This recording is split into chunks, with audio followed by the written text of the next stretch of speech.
Hello, dear viewers. How are you? I'm doing good. Thanks for coming back to my channel. I am truly honored that you always come visit my channel. Today, I'm going to discuss something important that you are always thinking about. Yes, you are taking your Duolingo test. You are scoring well. Now you're thinking about this question: how will I apply to America? What are the ways? How is Nasi a student of North Dakota State University? How can I join Nasi? Okay, let me now share the ways. I hope you'll listen to me.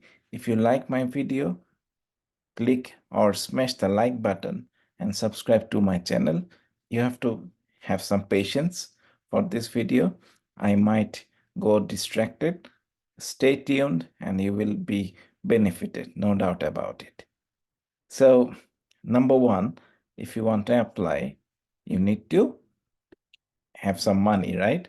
So you need to have the application fee.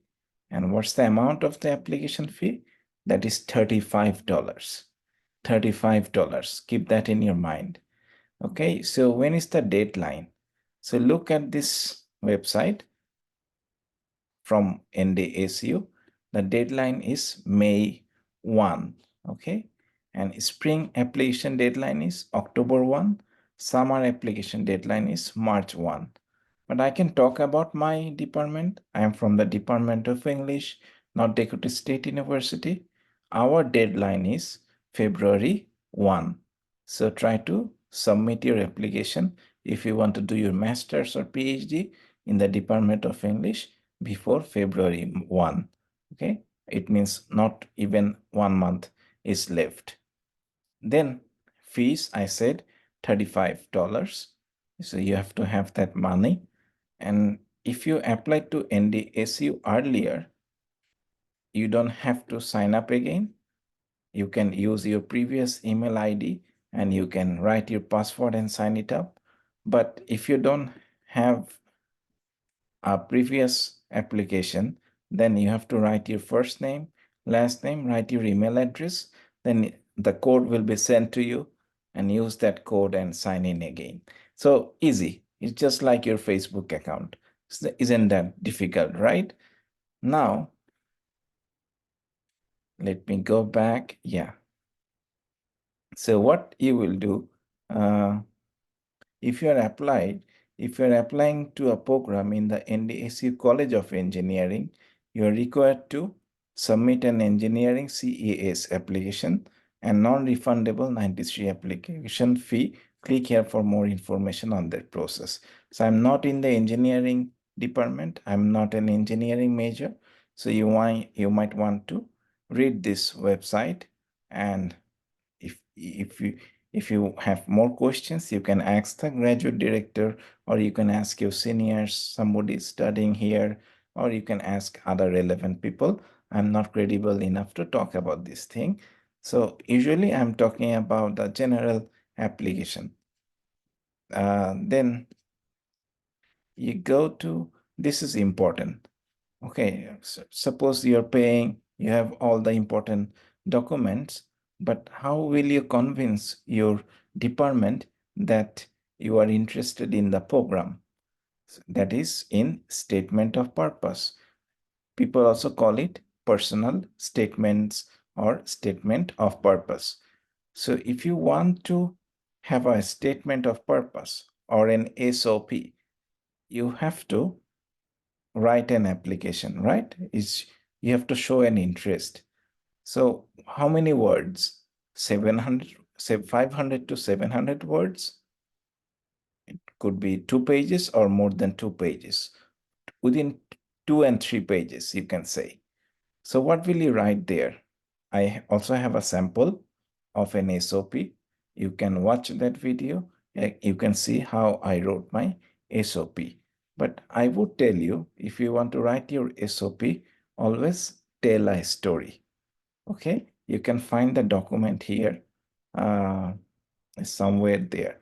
Just wait, let me show you how to, yeah.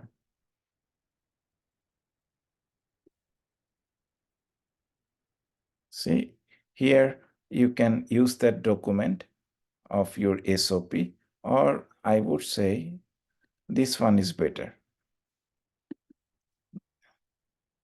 Yeah, personal statements. So look at the important questions or the important points here. Tell a story. What my story was.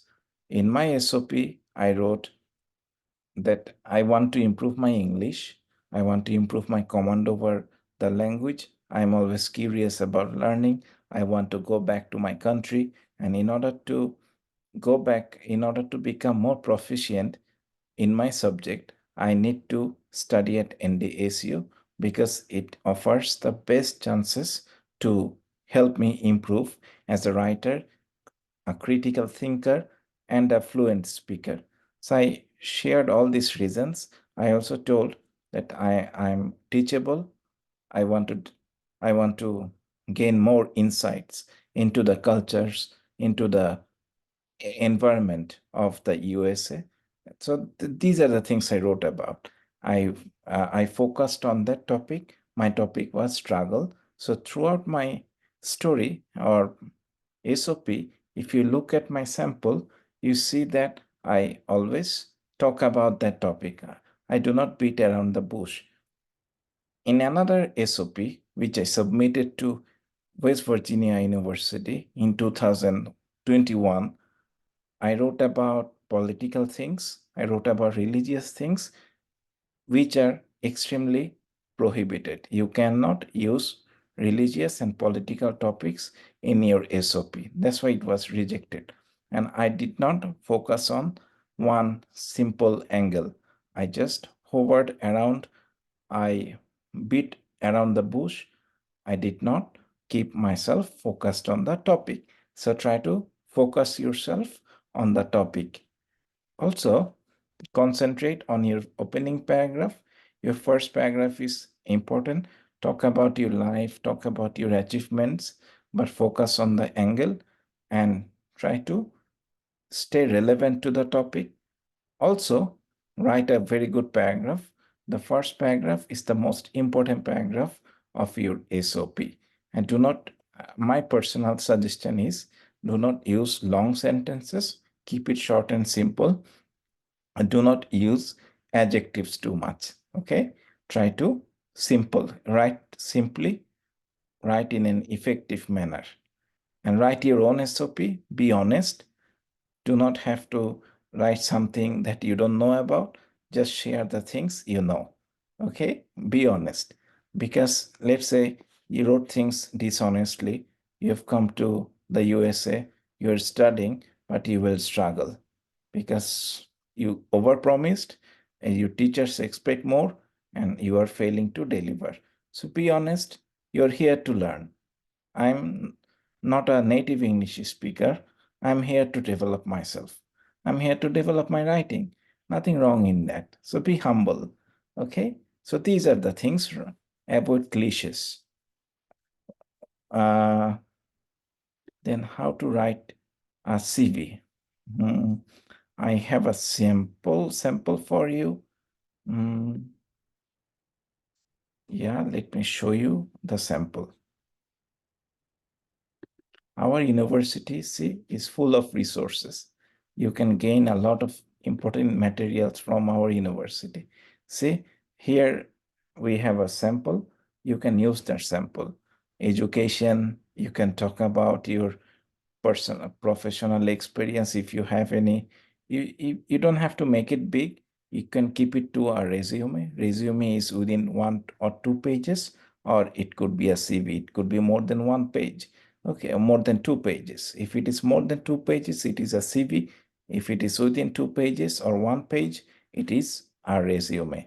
Whatever it is, write about your professional experience, if you have any, or write about your extracurricular activities, academic achievements, things like that. Okay, so make it as clinical as possible, make it as succinct as possible, and try to use the font size properly. It should be between 10 and 12, and it it has to have one color. Do not have to use too many designs. just make it legible. That will do. Okay. Then CV is important, and letters of recommendation. Ask your, let's say you are connected to your professors, so ask them to write your uh, letters of recommendation. Just seek their permission, then write their email IDs on your application. Then automatically the document or the email will be sent out to them.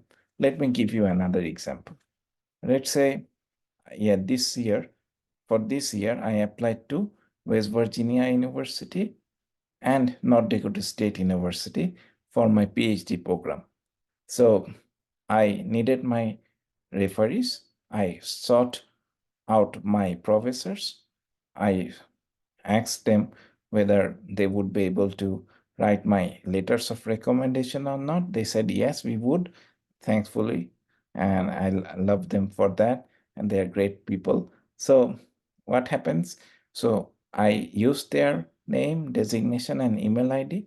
And while filling up the application, I wrote their email IDs and names and designations, and automatically they received the email and they filled it up in their free time. And that is how they wrote their letters of recommendation. And they had some questions, they answered those questions. So before you send your letters, before you sort out your professors for writing your letters of recommendation, I would tell you, prepare your CV, send your CV to your professors first. Then based on your CV, they would be able to make recommendations or write about you for writing your letters of recommendation. Then, so this is important, these three documents. Then send your transcripts. Many universities have different ways. So what I did, I used Spentren. I think Spentren is here. Spentren, because at that time I there were corona issues. I didn't want to go to my university to face problems. So I used Spentren. They evaluated my transcripts, but it was costly. I had to pay 250 or something dollars. But another way is to my wife did it. She went to her university, then ask your university to sign on the transcripts, then use their envelopes, FedEx them. We used FedEx. She used FedEx to send her application. Mind it, envelopes have to be closed. My first envelope wasn't closed, it wasn't sealed. That's why it was rejected.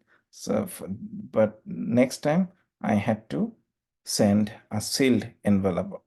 I'm talking about my wife's one. She had to send a sealed envelope. Okay, so that's what you have to do. Send a sealed envelope. And I got my transcripts evaluated by Spentren, and Spentren is one of the NACAS members, NACES. It means it's like WES. You can also do it with WES, but if you don't want any of that, you can use your institution to do that. I also used my institution for the first time, but somehow the person who sent my application to not application who went to my institution didn't seal the envelope.